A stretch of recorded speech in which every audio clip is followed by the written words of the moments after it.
You know what time it is. Stand to your feet. Unless you got health issues, then you obviously stay sitting because I want you to be able to listen and not hurt. You know what I'm saying? I know all about that chronic pain. Tell somebody, say, I want to grow. I want to grow. Say it like we ain't at school, because this ain't school. Y'all know Catalyst is Catalyst. I will get fired at school. I'm not a teacher. Tell somebody, say, I want to grow. I want to grow. I'm telling you, next week I'm going to finish Growth Month with a finale message, and I'm just telling you, it's one of those messages that you won't hear anywhere but Catalyst, and it's also one of those messages that make us Catalyst, or a Catalyst, or all the above. And I'm gonna go ahead and throw it out what it is right now. The title's gonna be "I Got Big Butts and I Cannot Lie," and I'm just telling you, I've been holding this one out, processing for about a year plus, and it's time. And here's the thing: it's not a gimmick. It's not a gimmick to get people here. It is a principle and teaching straight from Jesus that will change lives. Honestly, any ceilings or barriers you have in your life for growth, I'm telling you, you can bust it, and I can't wait till next week. Bring somebody that needs to be shaken up, not with just edginess, but with true Jesus, because he wants to shake us up to set us loose. Tell somebody, I want to grow. I want to grow. 2 weeks ago, we started out Growth Month.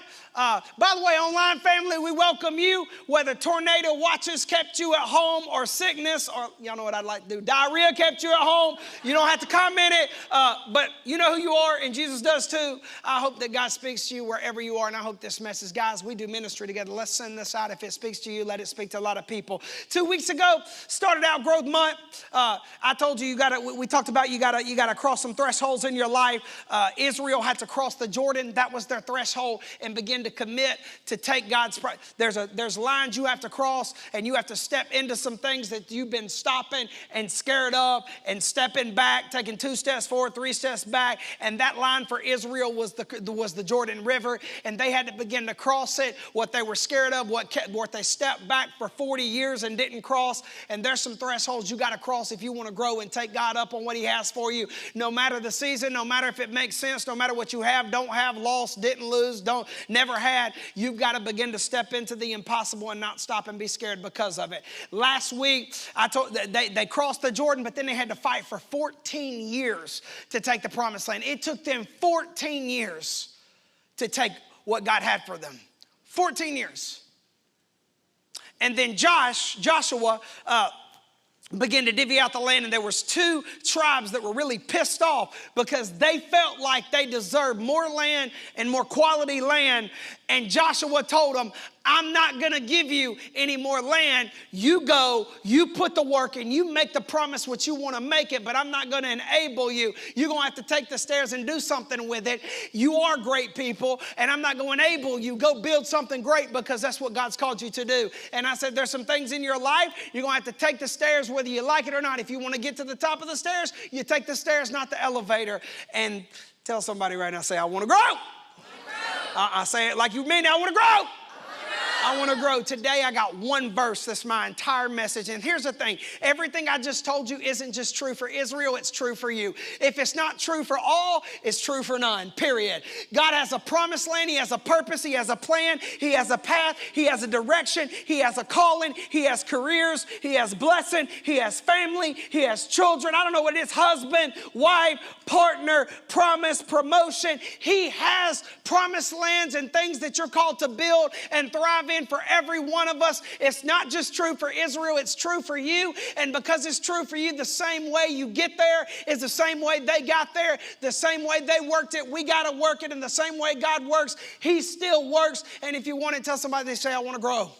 I want to grow. My message today is one verse. And it's not just true for their promised land, it's true for yours. One verse, Deuteronomy chapter 7, verse 22. The Lord your God will drive out those nations before you. Nations and people, strong nations stood in the way that they had to drive out of their promised land. That's why it took 14 years to do it. There's some things that stand in front of you and your future. You and God's future for you. There's some things, I don't know, deficits, dysfunction, disabilities, diagnoses, criminal records, bitterness, trauma, depression, I could name it all day. There's some things, some of them are molehills, some of them are mountains, some of them are molehills that you act like are mountains, small, big things. We all got something in front of us every season that God is trying to get us over so that we can get there. That's right. And he says, the Lord your God will drive it out. He will drive it out. But he says, here's how it's going to happen. Say this with me, say little by little. I want you to say it like you really mean it. Little by little. Look, I know you don't like it, but this is how the promise happens for your life. It will not happen overnight, ever. The best things in life, and honestly, anything that really matters does not happen quickly or overnight. Say it. Say, like it or not, this is the process. Say little by little. And so I want to preach a message today, week 3 of Growth Month. This is how you feed growth. Fist bump 17 people or lie and fist bump a few and say, feed the fire. That's my title. As you're seated, by the way, you can sit down now. Or some of you with ADD, you probably need to stand up a little bit longer.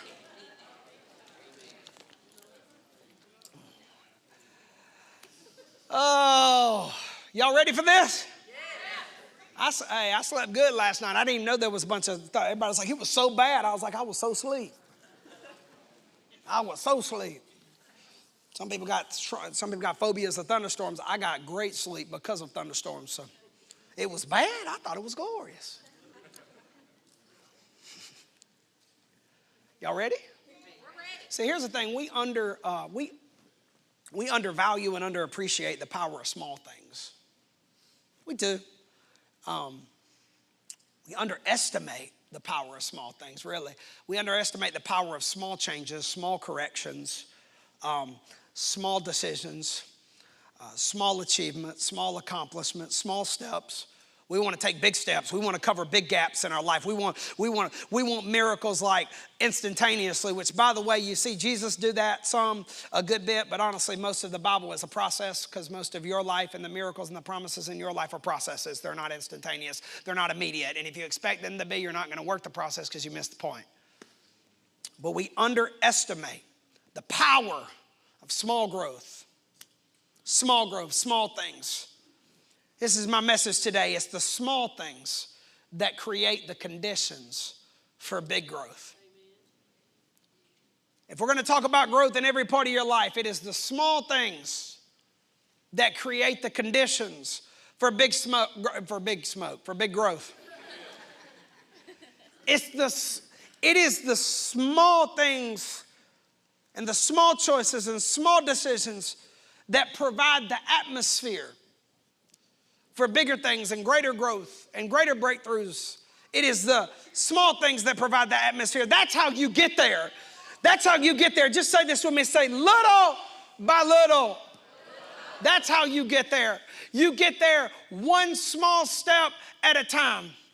I'm going to preach this one because I'm telling you, it will change your life if you'll not just receive it, but begin to embrace it no matter what your life looks like, how old, young, damaged, how much you think you got it going on. Listen to me. You're going to fall fast if you don't really receive the way God does it, because the way he does it is the way he does it. It's how you get there, little by little. It's the small things, the small choices. It's getting up and going to bed a little earlier. That's the stuff that gets you there.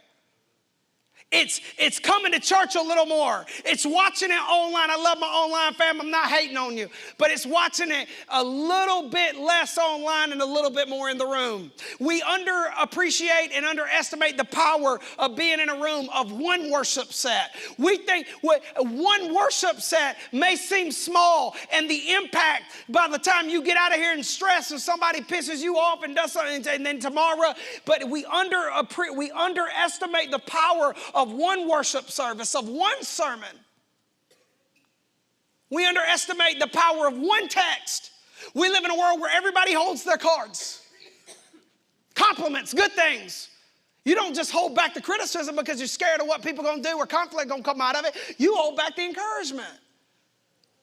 You underestimate the power of when you're thinking about somebody you love, because no matter how bitter or callous you are, no matter how unkind people in life has been to you, everybody loves somebody, and there's somebody you're real thankful for. And when you think about them, we underestimate the power of one text. There are times where I send people senseless encouragement because I'm driving and Siri doesn't understand Southern. It's real bad. You think my text seems special ed because my chubby fingers? Oh my gosh, Siri is way worse. Sometimes I'm like, what? I'm like, I'm not driving now. This is what I meant to say. We underestimate the power, man. It's the small things, man. It's the small things. We underestimate the power of ordering grilled foods and greens at that restaurant. Just because it's the freaking weekend, every weekend's the freaking weekend. You can still get some greens we underestimate. You want to carb it up, man, because this is your day. Well, you know what? Some better decisions on that one day. We underestimate the power of, by the way, if I don't answer your text this week for the first half of the week, just know we underestimate the power of one or two rest days. Me and Angie are jumping in the truck with Garrett, and we're going to Chattanooga for a couple of days. We'll be back by Wednesday for rehearsal, but we're going. And so I ain't ghosting you. I'm chilling, because we underestimate the power of rest and one breath, one day. We underestimate the power of giving 2% to church or charity when you can't give 10%. I want you to know that I've been as broke as anybody. Well, as most people. I can't say I've been as broke as all people. No American has, by the way. You haven't either. I've seen what broke does. I've never seen somebody ever give 10% away who didn't start with 2. God will not grow anything you don't give him, but sometimes you got to start small before you get big. And there has been seasons of my life that I had to write checks with blood, not just to church, to things that God was leading me. I didn't have enough money, and somebody spoke to me at Walmart, and somebody didn't have lunch. I got to baptize some of them years later because I bought them a Subway sandwich. That's 10 years before I baptized them. It is the small things. It's the small things, man. It's the small things. It's adding to your savings account little by little.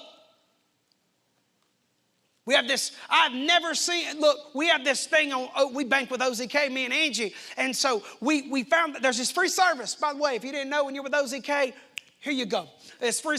Every time we swipe our debit card, our bank account's attached to our savings account, and it rounds it up to the nearest dollar and shifts it to our savings account. That 30, 40 cents, 3, 4, 5, 17 times, sometimes a day, it adds up. Say it with me, say little by little. Here's why people stay broke. Me and Garrett go to the Hawks game. We go to the Hawks game, and everybody, they have a half-court shot where you get 10, 20,000. I can't remember. I don't do numbers. G would tell me if I said 20, be like, you lying, Dad. I'm like, no, I'm not. I don't remember that, baby. But I kid you not, every time I can remember, they ask them, what you going to do if you win it? By the way, it's on purpose. They get dudes like me to shoot this half-court shot. Ain't nobody winning nothing at that game.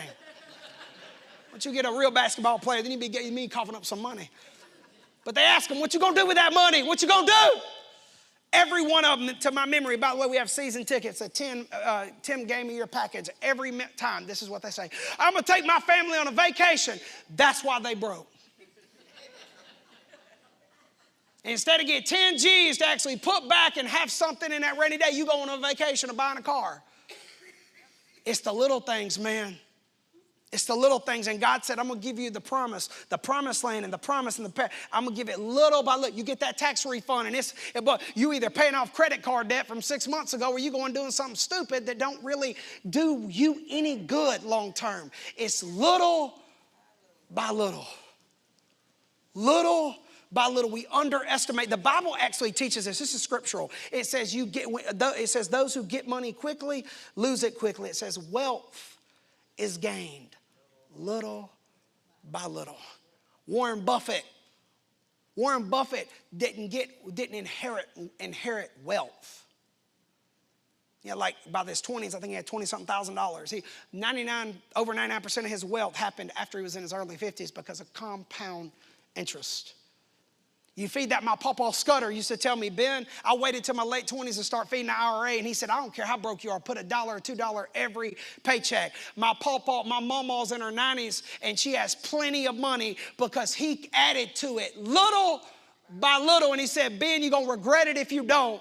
That's compound interest. It builds and builds and builds, little by little, but people want it fast. You think you're going to get it overnight? No, you get what you get out of life based on what you put in, little by little. I'm telling you, I'm about to preach every area. It'll change your life. Nobody's growing overnight. That ain't how it works. That's why you ain't grown, because you're waiting for some lottery ticket miracle in your life. It ain't the way it works. Little by little. Can you say it with me? Say little by little. Little by little. Sleepless in Seattle. I love it. Some of you are like, what? I'm sorry that you didn't see the glory of 90s movies. Sleeping in Seattle is a Tom Hanks movie. If you know some Tom Hanks. He's still around. Joker, all his movies are Academy Award winners. Man, dude's amazing. I don't know how he picks. Every movie he's in is good. You know, everybody's got some mistakes. Sleeping in Seattle is about a widower. He is a widower, lost his wife. That's one of the most remarkable. I learned it in counseling, and I literally use this all the time in marriage counseling. Well, not anymore, because I don't really do counseling anymore, as you can see, and I stopped doing it because I got to lead a church and I can't be a full-time therapist. I love counseling, but it's not my season for it anymore. He's asked this question. It's powerful. He says, what do you miss most about your wife? This was his answer. 1,000 little things. Your marriage will thrive, die, heal, or resurrect based on the little things. You fall out of love, 1,000 little things over years, and you fall back in love. It don't take years, but you got to do the little things for a long season or several seasons at a time. That's why we have people that over the years have come to Catalyst for counseling and go to other churches, because we don't write them off as you're just a womanizer, had a midlife crisis. No, every marriage, it dies long before affairs. And God can resurrect from the dead, but he don't resurrect. Usually, it took a weekend for Jesus. It's going to take more than an instantaneous for you. It's the little things. You stop communicating long before y'all stop having sex. You stop talking, you started putting all your time and investment in your kids, and you stopped putting it in each other years before you got divorced. You stopped serving each other and started just riding the other servitude, and the other one built resentment, and you built stagnancy. And they didn't communicate that they were building resentment. I could do this all day. It's the little things, and what Tom Hanks said he missed most, he couldn't name one. It said it's a ton. I can't even remember them all. I think about Angie, how much I love her. I think about all her different laughs. I think about all the different facial expressions she says. It's the little things, man. It's the little things. We miss it. Your future, your family, your fate, your finances, every part of your life will either break or build. Little by little. Little by little. See the fire pit on stage, right? By the way, this is kindling. I was going to figure out a way to chop this, or get somebody else actually to chop it into kindling, where it's little chips of wood, because this is too big for my point.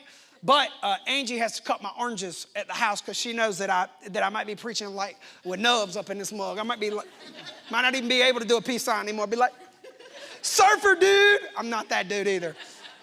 But the thing is kindling, you really, when you have a fire going, it's not gasoline. You pour gasoline on a fire, it burns down forests. By the way, Paul teaches about that too. Fires are either awesome or awful. It's all in what you do. Gasoline ain't the point of a growing fire.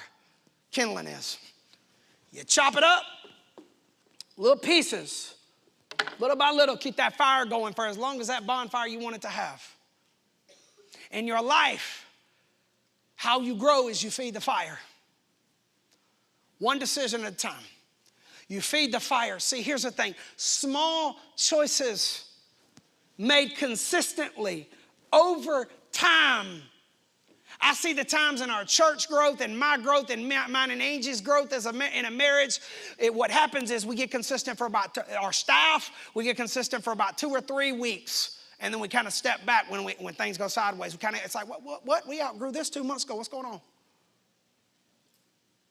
Small, consistent choices over time is what adds value to your life. Personally, professionally, spiritually, relationally, career, financially. It is little by, can we just say that? Say little by little.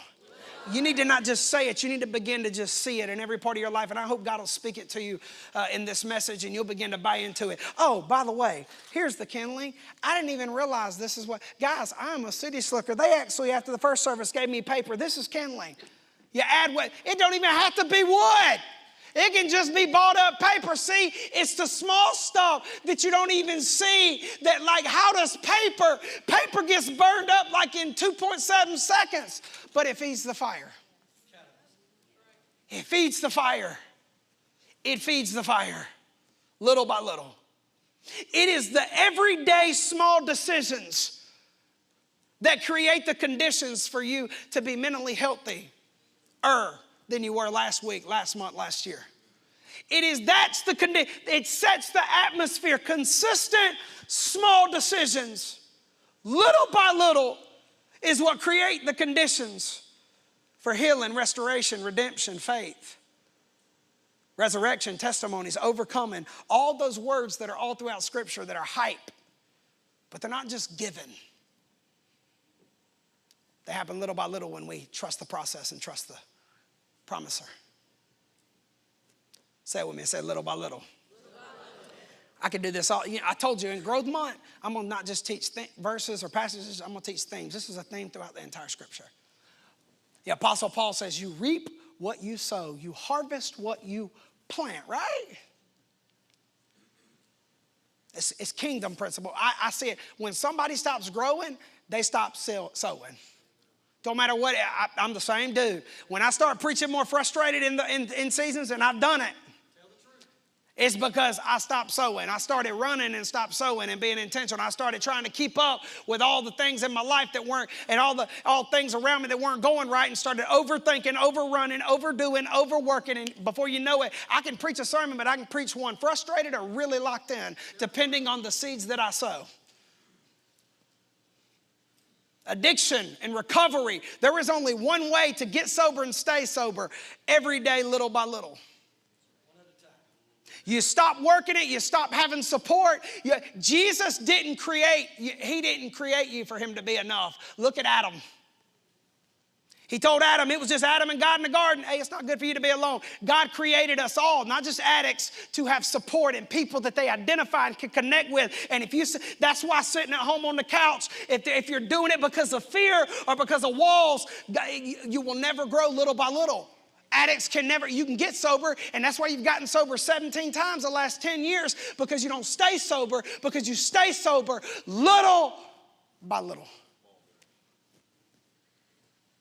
I see people all the time in this church over the years. They stopped coming to church, and it was working. Their marriage was working. Their life was working. They were excited. Give them about a month and a half where life causes them to stop coming to church. They end up pissed off at the church for something we had nothing to do with, and I can call it before I see it now. That's why I text a lot of you when I don't see you in church. It's not to guilt you. It's I know what's coming, because you're as human as me. You are going to lose and I don't take it personally when you leave the church. I want you to be close to Jesus, not me. And when you stop engaging and when you stop working what got you there, little by little, you don't love him as much. He told the church in Ephesus, Jesus said, you have walked away. You have lost your first love. You know why they lost it? They were too busy putting out fires. They were too busy having to handle conflict. Life is hard, but when you stop coming to the table, every table, you are not going to love him like you did last season because of what you did this season. Little by little. That's why I don't hurt my feelings when I don't take it personal when somebody leaves the church. I see what's going to happen before they do. Because it works if you work it. And I have no control over if you work it. But I love you. And Jesus loves you more than I do. And when you stop drawing near to him, he says, draw near to me, James says. Draw near to God, I'll draw near to you. You can't draw as close from the couch or just walking away from church altogether. The reason people walk away from their faith, a lot of times when they walk away from church, it doesn't happen. They didn't just say, I don't believe in Jesus. No, 3 years after they walk away from church, they're so dry and broken, then they stop believing in Jesus. It happens little by little. Little by little, man. It is the small things, y'all. So Paul said, you reap what you sow, right? What do you sow? You harvest big things. You sow seeds. Jesus talks about seeds. Paul talks about seeds. Seeds are small because what you sow at first is small, but they don't stay small, they're growing. So what you put in the ground in sowing season is not what you get in harvest season, because the point of a seed isn't that it's small, it's that it's growing and it's not done. Seeds, right? What did Jesus say? Jesus said, if you have faith the size of a mustard seed. We have emphasized that too much in the American church, that it's a small faith. That is not what Jesus ain't saying, if you just got this, it's in the Bible, this principle. But the point of the mustard seed isn't, if you got a small faith, just put whatever you got and do it. No, the point is a mustard seed is small because it's just getting started. It's growing. A squash grows in about 45 days. But a mustard seed becomes a mustard tree over time, little by little. That's the brilliance of the genius of Jesus. Little by little. An oak tree can't grow as fast as a squash, but it grows a lot bigger. But it does little by little. Why does Jesus and Paul talk so much about seeds? Why does Jesus, so many of his parables are seeds? Because seeds are small, and you got to start small. Say it with me. Say little by little. Little by little. In other words, one seed, one decision, one step. Even when it's just a little step, like you just get out of bed like just 5 minutes before you usually hit the snooze button for the 7th time. It's little by little, man. You've been hitting the snooze button for 15 years. Start small. Hit it one less time. Whatever it takes, man, little by little. One step that I'm going to show up for the church more than just once every 5 or 6 weeks. And little by little, you may not be there every Sunday by tomorrow or by next year, but little by little, you're going to begin to work the process that God put in front of you to take the land. It's just, Coach Ricks, y'all know I love some Pastor Fred Ricks. He used to say, if you can't walk, you crawl. He used to say, if you're on the ground, first you get up. I remember him preaching this. First you get up, then you stand up, then you take a step. Little by little. Little by little, you become more solid. It's the small things, man. It's the small things. It's the small things. That's how you build confidence. That's how you build clarity. That's how you build maturity. That's how you build durability. And then as you build those things, you are able to take your promise, manage your promise, and then thrive in your promise.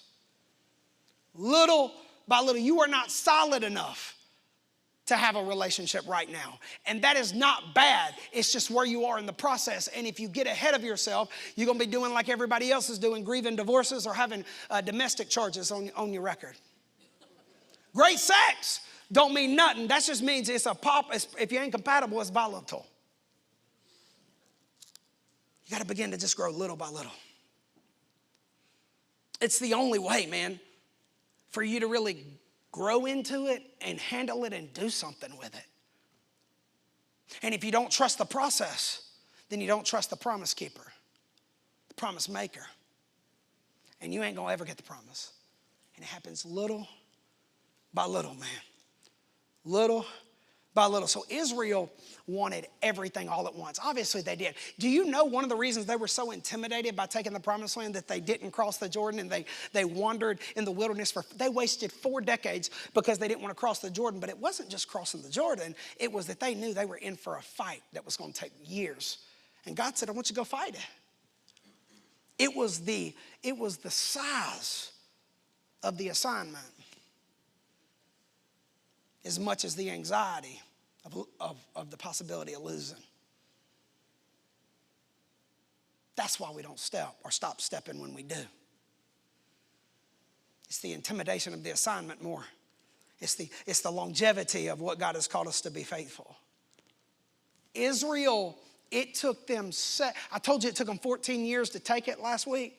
It took them 7 years to even begin to take down the strongholds of Canaan. In other words, it took them 7 years of fighting to begin to create some momentum. Some of you are like, I've been fighting longer than 7 years. Have you consistently, though? Or have you had 7 years of up, down, all around roller coaster? It took them 7 years in Joshua to even begin to see some momentum. See, Jericho wasn't the only battle. It was the first battle, the walls of Jericho. It took them 7 years. The strongholds in your life, the scars from trauma in your life, the reason that you are so desensitized right now, even in this room, you're skeptical. All the things in your life, all the lies that you believed about yourself, all the lies that you believe about people because of the messy world you live in, that you end up letting it affect your faith in God because of the messiness of people, which, by the way, look at how messy the Bible is. You messy too. Those strongholds, you're not going to beat them overnight. You don't heal from the strongholds and insecurities and addictions and dysfunctions and defects you have. You don't heal from them overnight.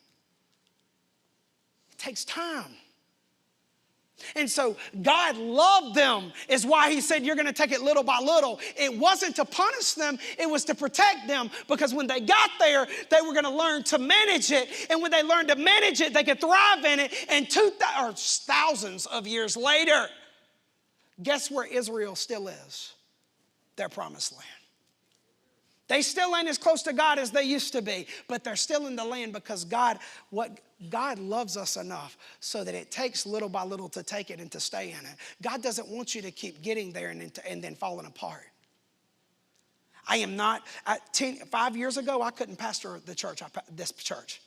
5 years from now, I couldn't pastor the Catalyst 5 years from now today. He has to do it little by little, and it's for you, not for him. People who lose weight quickly tend to gain it back quickly.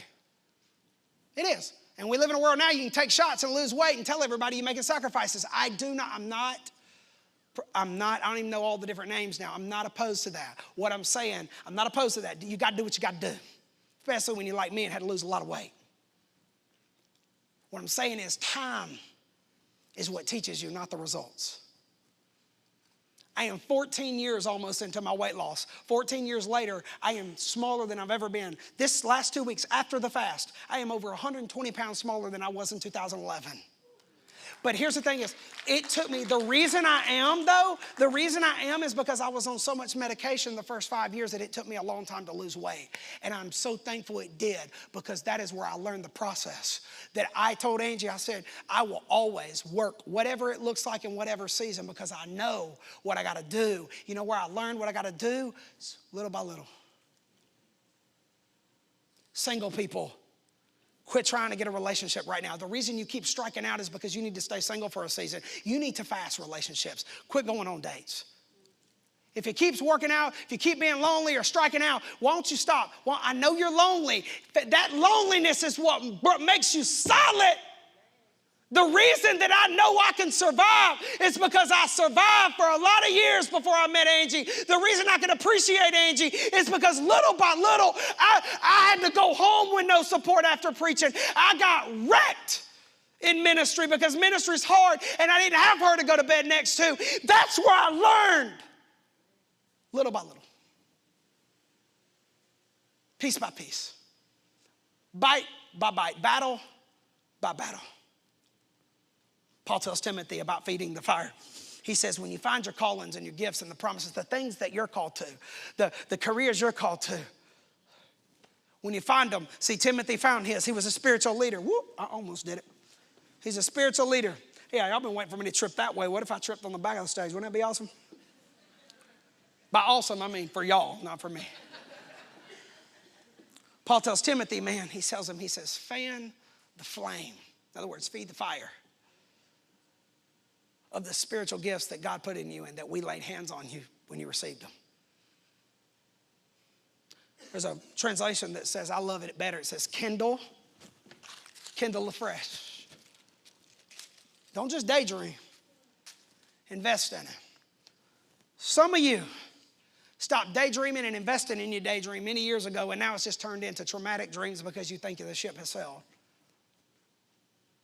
Because you got kids and everything. One of the most glorious parts of going to Bible college and seminary is I got to see men that were in their 60s and 70s get PhDs and bachelors. And it took them a lot longer to get it because they had kids and grandkids and they had to pay for it on their own terms and on their own time frames. But they still walked across that stage, and it was so inspirational. Because they started dreaming again and then started investing. They fanned the flame little by little. It took me over 6 years to get my bachelor's, because in graduate school I got to do and invest in what I was good at. I got 2 masters in like 2 years, but bachelor's I had to do math.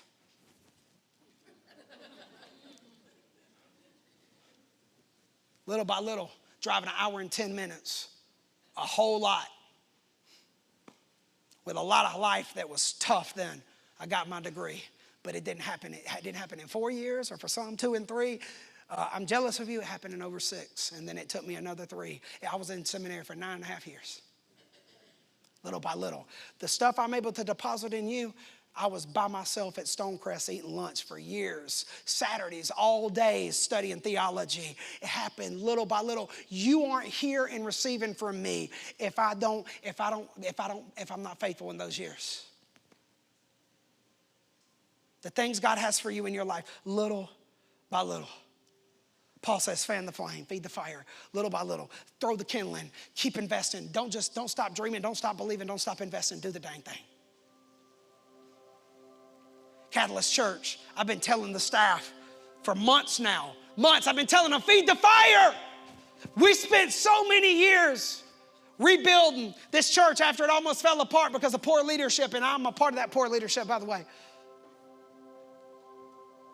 Won't blame anybody. It was on me. Anything that goes wrong here, I'll take the blame as much as anybody. I told Dal, but I said, we got a solid culture. We just got to get some structure now. I said, and all you got to do, you don't have to build it, you just have to maintain it. Feed the fire. Every small thing you do, staff, leadership, church family now, feed the fire. I tell them, church growth is not a silver bullet. There is no such thing as growing a church overnight. You even look at the great stories that you can think about. Well, this happened. No, go listen to their stories. It's not true. It's not how churches don't grow like this overnight. Like we're going overnight. It happens little by little. The small things. The reason that Catalyst Church is growing and will continue to grow is an accumulation of small things. We can have the best Sunday services. And I think we do. But we could have them, and this thing wouldn't get over 200 people. And it's over 200 people because of more than that. It's the small things, man. It's the Jeans and Christopher Thompsons and Scott Hayeses. All the ladies that painted over the last 6 to 7 months, that have put vision on the backdrop and on the walls, and they're going to keep seeing it happen so that when people come into Catalyst, they see what we're about. They don't have to get blindsided, or they're going to feel safe, and they're going to come to church because they came to pick up something at the office, and they got to see, oh, wow, this church has got something. This thing is different. They're going to find out that we don't just say we welcome all people. We welcome and aren't afraid of all people, and we want you to come get some. It's the little things. It's the small things. It's the small things. It's all the vision and all. That takes more than 5, 10, 15 people to put that on the wall, to paint walls, to do this. It's all the office volunteer staff now. This office is jumping most days, and it's a bunch of people coming, putting in what little time they got, helping us because it was heavy for years. I'm about to get mad at whoever's calling me from this 1-800-666. I'm about to I want to answer it on speaker and say, you need to stop. It's Sunday. I'm going to say a cuss word or something.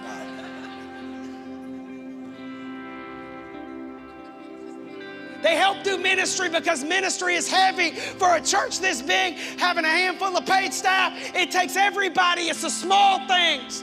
It's the Jesse and Cindy Wyricks Go look at pictures of our landscaping and flowers a year or two ago. You come in here, it's beautiful, because after church they're laying pine straw because they know that people feel love in the small ways when they come in and see fresh flowers and Easter flowers and Christmas flowers, and they don't see a bunch of mud. If this was a church of bins, that's what you see. Go look at my bathroom sink and dresser at my bed. You'll see exactly what you'd see. It's that. It's the Julias. We up the game on coffee. We got bougie coffee now. Yeah. And we got a little barista, and she stays both services. Sometimes she sits in both of them. And now she's building a team, and there are people. We used to go down the road, just get the Walmart or whatever cheapest coffee we could get. And people came in like, why the coffee changing? Taste it, you'll see. Woo! It's the small things that make people feel loved and planned for. It's the cleaning team that cleans your crap. Don't think your kids are the only ones that say, yo, roses really smell like boo-boo. Don't care if you're 5 or 50. Then it's the James and Kristen Brocks. It's the Summer Sheltons that own a cleaning business and come in here on a volunteer. It's the Genevieves that I see her. Oh, I see her cleaning. Boy, she'll vacuum this. I come in here, she'll have her. Boy, she like my type of music too. She'll be vacuuming this entire auditorium floor just because she came in here and saw it needs it. Because we don't want to ask too much of everybody. That's what it is. It's all the small things, y'all. Yeah, the reason that we have had the most crazy last 5 or 6 weeks, sickness, snow, surprise storms, and rain the last couple of weeks, and we have still continued to grow. I can't wait to see when things level out what this thing looks like. Y'all, it is unbelievable what God's doing, and it's the little things, man. It's all we can't grow attendees in church and reach people without a growing family that takes their seat at the table. That's why we're growing. That's why we're growing. It's the production team. Go look at our online service. Go look at it a year ago and then look at it today. Go look at it. When people tell me, online, it's this, I'm like, bro, go look at it. We are growing little by little. We grew 477% on online reach. We got way bigger. There are churches that are hitting mega church numbers that don't reach what we reach. It's the small things. It's you sharing. It's them putting the work in. Megan, Andy, Dana. I'm missing somebody, but still. What they did is their team was actually losing people 6 months ago. You know what they did? They didn't lower the bar. They raised it and lost some more people and said, well, we're going to set a precedent of excellence because it matters too much. And now, go look from 6 months to a year ago. Go look. This band, go look at them lead worship 4 or 5 months ago and now. You have no idea the sacrifices they made. We have had meetings, we have cried, we have had conflict, and everybody, not just them ones in the seats right now that ain't up, we are growing. We had the leadership transition because we weren't playing when we said we are going to grow little by little. And this band, what you see in the last 6 months, watch 6 months from now, because we are a presence-driven church, and you are going to see God move like never before. He is going to shake this community through us little by little, one step at a time. Catechists, my God. We have seen so much change all the way from the middle of last year. This team, all the volunteers, man. Terry stepped down and she's stepping up serving because her heart is she don't have to lead. She cares about your kids whether she's got the title or not. And this team, Stephanie, Amby, working late nights. Stephanie works here more than I am. We got Gina. We got the volunteers. Our kids ministry is growing little. We're going to have the best kids ministry in Carroll County. Watch. And it's going to be diverse. It ain't just going to be the country club. It's going to be red and yellow, black and white, but because they are precious in His sight. Little by little, Little by little, we are going to keep growing. I don't care if it's a tornado warning and winter break, we're going to pack this house multiple services, and it's the 86%. We're going to keep growing, and we are going to shake the foundations just like he did in Acts. He still wants to do it in Carroll County today. Little by little, we're going to put it in. The 86% don't happen happen overnight. Little by little. Will you stand to your feet with me? How you get the promise in your life is little by little. You cross the Jordan. You begin to take steps little by little, and you take the promise. No matter what comes at you, no matter what the bank account looks like, no matter what if your spouse follows you or not, you keep stepping. You can love them, but don't you stop stepping. Single mama, you come to church whether your husband does or not.